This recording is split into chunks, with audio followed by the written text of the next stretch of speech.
we go. Hi everybody, this is Carrie. I am here today with my niece, and I've had a requested video to go over some tips and tricks that I've learned so far using the Revair. I thought her hair would be a really good one. She's got really fine hair, but it's thick at the same time. It's really curly. It has a tendency to be really tangly. She's really past due for a trim, and I like to trim after I get her dry. So I'm gonna go over some tips and tricks on her head. Here we go. So with her, I'm gonna go ahead and start off on her side. I'm probably, to be honest, I'm gonna start off on a level 1. I find that seems to be the best when you're working with blonde hair that gets really tangly at the ends or maybe needs a trim. And just to be honest, on these little side pieces that aren't very thick in diameter, just seems like the lower speed works a little bit better. Once you get to the back, you can crank up the volume some, but this just works better. And it's not, the heat's not hot at all on that level. So.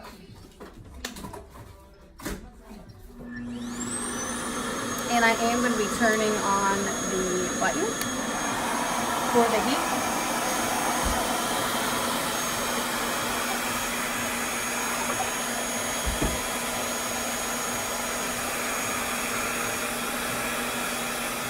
Hot. Do you want to hold this in your hand to see how it feels?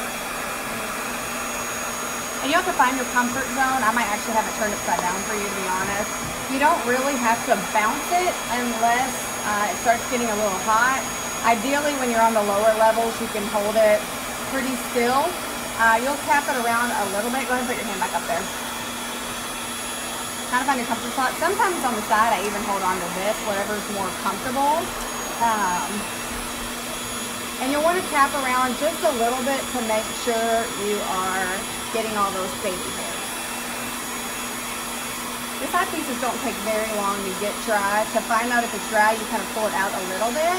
Use your one of your hands, kind of feel a little bit. If you feel like you're a little frizzy still, go ahead and angle it to where you think it's going to get the hairs in.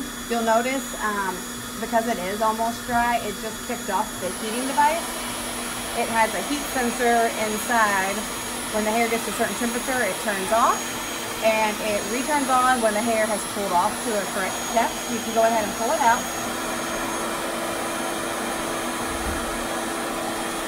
Let's turn the camera a little bit. Wow, what do you think? I think it's fine. Looks like it's good.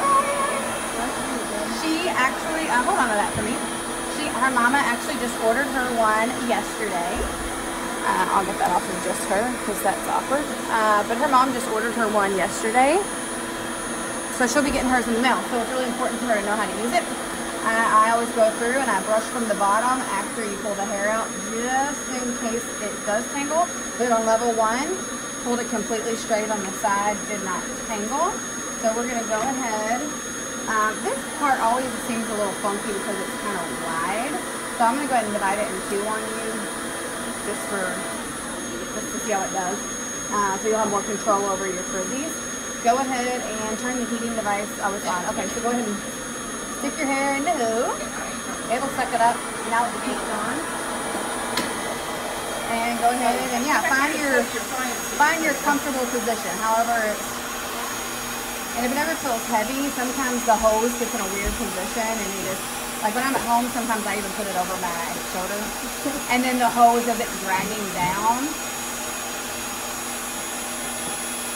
Is that hard? It's kind of fun, right? Because it's kind of like exciting that that's happening. I'm watching. And it went ahead and kicked off because of the heat, because your hair's kind of fine. It looks like it might have already dried it, to be honest. I was really fast on that piece. Look how fast that was. Oh my God. Okay. I never cease to be amazed. Sometimes I even grab hair that's already dry just to make the section thick enough, because if you put in too small of a strand, you got to think about it, it will get tangled. Not severely bad, but it'll get a little tangled because it's whipping around on there, right? So In the book, they really mentioned having a 3 by 3 inch section. If the hair's thick, you have to do smaller than that. So she's really doing about, there's about an inch, inch and a half. It's kicking off the heat pretty quick on her, but you can pull it out and see if it's dry. And see, it's barely all molting at the bottom, but not really too. Is that actually straight enough to you where you would actually just be like, I'm good, touch up around the face and go? Maybe hit it like boom really fast. Alright, so now we're going to move to the back. Pretty cool? Yeah. My hair is back. Are you feeling pretty happy about this? Now, ideally at home, I'm just kind of showing you the front to start off with because I'm making a video, but ideally at home, I usually flip off in 4 sections like I did, and I usually start off in the bottom and work my way up. The last time I did it, my hair was almost dry, and I just put it in pigtails and started at the bottom. I just visualized this, and then I just did it like that, you know what I'm saying? Okay, so that's what I did. I was going to take a picture, but then I realized I'm filming. So go ahead and attempt to find your comfy angle. Oh, this is kind of down in a weird spot. And the heating device isn't on at the moment. Yeah, there it goes. So now it'll look a little bit better. And then you want to, with your fingers, kind of flick your baby hairs in it. Kind of adjust the angle a little bit. And sometimes I hold right there if I get awkward. If it gets hot, obviously move away from your head, but it's probably not hot at all, is it? I still actually have you on level 1. So yeah, you just want to tap around a little bit. And then I use my other loose hand and I kind of like fill back here for all those crazy baby hairs that you have. You want to get close to your ear and kick off because it's almost dry. But when I just let it kick back on for a second, use your loose hand to make sure you got those babies in there. You know what I'm saying? Because I know those are annoying. And it probably is dry at this point. Go ahead and pull it out. And voila. At home, yours will come with a stand. You'll just find a comfortable spot to put it. I'll show you the stand here in a second. But I'm just kind of pulling out. I'm kind of drawing about the size with my finger. It doesn't have to be perfect. But I'm kind of drawing out the size of that with my finger. And I always make sure before you stick the hair in it is not tangled. But I think that just helps. And then go ahead and put her in. It kicked off, it'll kick back on in a second. We're still just on level 1 too. And go ahead and get closer to your scalp, kind of get around in there. And then kind of let it do its thing. And you can like sit and chill. Once you get used to doing this, you can literally be on your, I don't know, what do you get on Snapchat, Instagram. You can be on Snapchat on one hand, doing this on the other. I literally will do my client's hair now and be responding to messages from other clients, like multitasking. So it kicked off with yours. It seems like it likes to kick off when it is ready, like really perfectly. You have a smidge right here that's damp. If you suck it back in there and just kind of do that area a little bit, it'll finish straightening it. You can pump it, you don't really have to. I think it's a bad habit we have from blow drying our hair.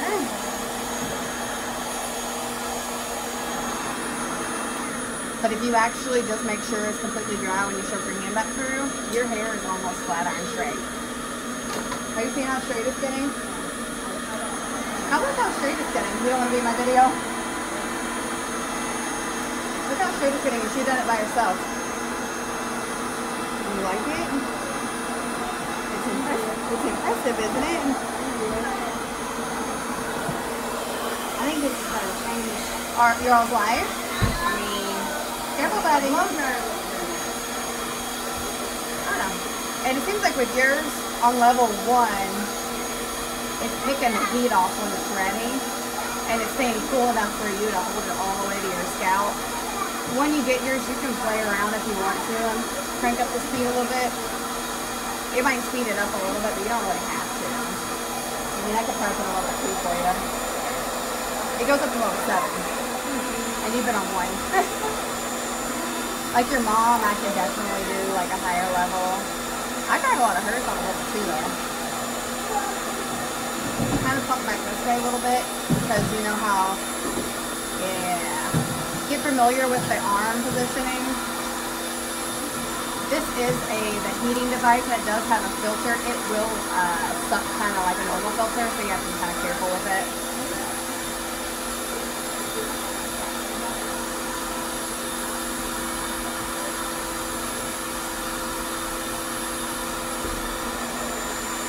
You can kind of pull it out a little and touch it with your fingers. If it feels damp at all, just kind of go back in and yeah, get it off slowly. And I always have my wet brush and brush through it. Perfectly dry and straight.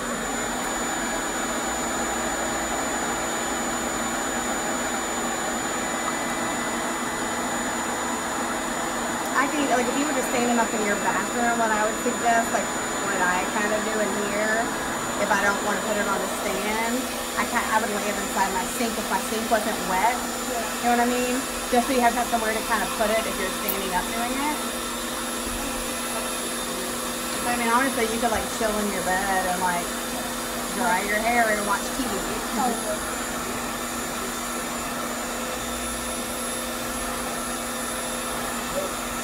Do you have any questions about what's going on, or do you think I'm explaining it okay?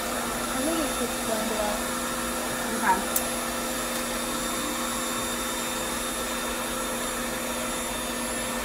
Okay, I'm going to shut this off for right now. I will check back in once it's completely dry. Okay, everybody, we are done. We're just checking back in. Here's the finished result. It has not been flat ironed yet. Do you mind giving me your thoughts or opinions? Would it be okay? It's a lot easier, and I don't get so stressed out because it takes forever to blow dry and takes forever to flat iron. Was it hard at all? No, it was easy. Okay. Any tips or tricks you want to share? No. Not yet? No. Maybe in the future? Maybe. All right.